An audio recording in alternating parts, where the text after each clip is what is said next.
अल्लाहु अकबरो। इतनी बड़ी मस्जिद का इमाम, जाहिर सी बात है आज ही तो उसकी तकर्रुरी नहीं हुई होगी। मैंने सोचा हो सकता है मेरे कानों से खता हो रही हो। फिर जब वो उठे, फिर जब रुकू से सजदे में जाने लगे तो फिर उन्होंने कहा अल्लाहु अकबरो। नश्तर जो लगाता है वो दुश्मन नहीं होता। आप डॉक्टर के यहां जाते हैं, कभी वो नब्ज देखता है तो एक टिकिया छोटी सी दे देता है, जाइए खा लीजिए ठीक हो जाइएगा। कभी वो टेबलेट देता है बड़ा वाला, कभी कैप्सूल देता है, और कभी कहता है नहीं नहीं इंजेक्शन लगाना पड़ेगा, और कभी कहता है नहीं नहीं वो ऑपरेशन करना पड़ेगा। आप कभी उस पर एतराज नहीं करते कि तुमने टेबलेट क्यों दिया, इंजेक्शन क्यों नहीं लगाया, इंजेक्शन क्यों लगा रहे, टिकिया क्यों नहीं दिया।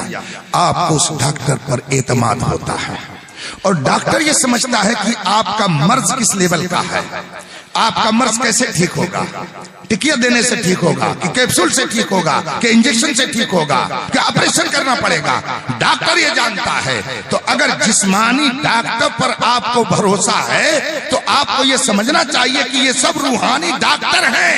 इन डॉक्टरों के जरिया भी आपकी इस्लाह होती है। अब ये समझेंगे कि हमको प्यार से समझाना है या डांट करके समझाना है या मार करके समझाना है। नश्तर जो लगाता है वो दुश्मन नहीं होता। इसलिए आप नाराज मत होइएगा, ये मत कहिएगा नए नए मौलवी नया नया मसला। ऐसा नहीं है कि नए नए मौलवी नया नया मसला है, बल्कि आपका इल्म नया है। वरना तो मसला वही है जो 1400 साल पहले रसूल पाक ने हमें अता फरमाया और अइम्मे मुज्तहिदीन के जरिया हम तक पहुंच। बेशक सुभान अल्लाह। अभी 5 दिन पहले मैं एक सफर पे बहराइच शरीफ की तरफ जा रहा था, तब से मुसलसल सफर ही पर हूं, दिन रात एक होकर के सफर में गुजर रहा। असर का वक्त था, एक मस्जिद में, अपनी मस्जिद थी, बड़ी मस्जिद थी, रोड के बगल में असर का वक्त था, 4:30 बज रहे थे। मैंने कहा गाड़ी रोक दो। गए अंदर, मैं बावजूद था, जमात के लिए इमाम साहब मौजूद थे, खड़े हुए। मैं भी पीछे जाकर के अल्लाहु अकबर कह दिया। हुजूर फकीह मिल्लत मुफ्ती जलालुद्दीन अमजदी रहमतुल्लाह ताला अलैह अपने शागिर्दों से कहते थे, जब किसी मस्जिद में जाइए, किसी इमाम से मिलने के लिए जाइए, तो आप मुसल्ले के ख्वाहिशमंद रहिए नहीं, मुसल्ले के ख्वाहिशमंद मत रहिए, मुक्तदी बन करके चले आइए, वरना उसे गिरा गुजरेगा, उसके दिल पर पता नहीं क्या क्या गुजरेगी। वो नमाज पढ़ रहा है, इमाम है तो उसको रहने दीजिए। अगर सही अकीदा है, सही तहारत है, सही किरत है तो उसकी इब्तिदा में नमाज पढ़ के चले जाइए। मुसल्ले पे बैठने की कोशिश मत कीजिए। उनकी हिकमत भरी बातें बहुत ही माना खेज है, उलमा समझ रहे हैं। मैंने जाकर के पीछे से अल्लाहु अकबर कहा। अब वो जब रुकू में गए तो कहते अल्लाहु अकबरो। इतनी बड़ी मस्जिद का इमाम, जाहिर सी बात है आज ही तो उसकी तकर्रुरी नहीं हुई होगी। मैंने सोचा हो सकता है मेरे कानों से खता हो रही हो। फिर जब वो उठे, फिर जब रुकू से सजदे में जाने लगे तो फिर उन्होंने कहा अल्लाहु अकबरो। आखिर तक उन्होंने यही कहा। दिलो दिमाग पर जो असर होगा वो उलमा जानते हैं। सलाम फेरा, उन्होंने दुआ मांगी, मगर आजकल किसी से कुछ कहते हुए भी डर लगता है। पता नहीं कैसे पेश आए हमसे, गाली गलूज करने लगे तो क्या कर लेंगे। इज्जत बचाना भी जरूरी है। बहुत से लोग कहते हैं ऐसा हो रहा, मौलाना लोग नहीं बोलते हैं, तो जो शौकीन है वही बोले ना चल करके। काहे मौलाना लोग उसे कहते हैं, वही आगे बढ़ जाएगा। बहरहाल मैंने मुक्तदियों से मुखातिब होकर कहा कि आप लोग अगर बुरा ना माने तो मैं एक बात कहूं। वो क्या जानते थे कि इमाम साहबी के ताल्लुक से कुछ कहने वाले, वो समझे कि जा रहे हैं मुसाफिर है, कुछ मसला बताना चाहते हो। मैंने कहा अगर बुरा ना माने तो मैं एक बात कहूं। कहा बताइए। मैंने कहा इमाम साहब आप इजाजत देते हैं? उन्होंने कहा नहीं नहीं आप बताइए।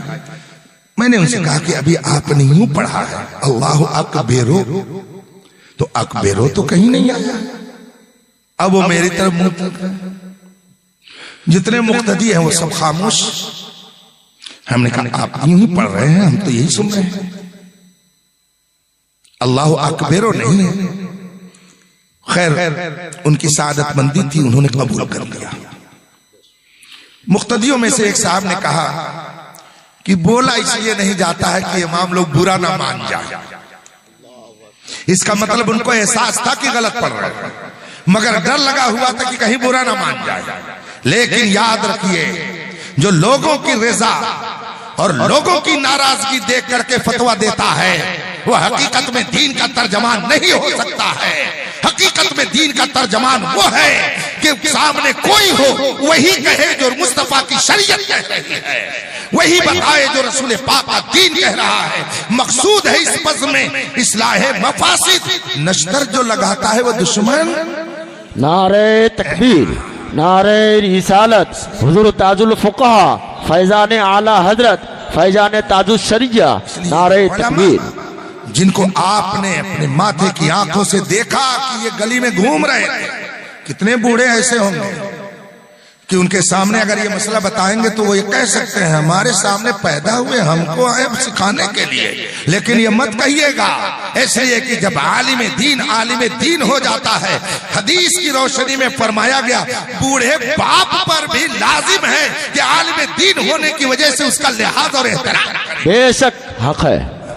اس لیے یہ علماء جو دین کا کام کر رہے ہیں، جن سے دین کی رونق ہے، ان کی آپ قدر کریں اور اپنے بچوں کو تعلیم دیں۔ تعلیم دین کی بھی ضروری ہے اور دنیا کی بھی ضروری ہے، دونوں علم ضروری ہے۔ اللہ کا شکر ہے یہاں اسٹیج پر جو لوگ بیٹھے اس میں بہت سے ایسے حضرات ہیں جنہوں نے دارالعلوم علیمیہ جمدہ شاہی میں پڑھا ہے۔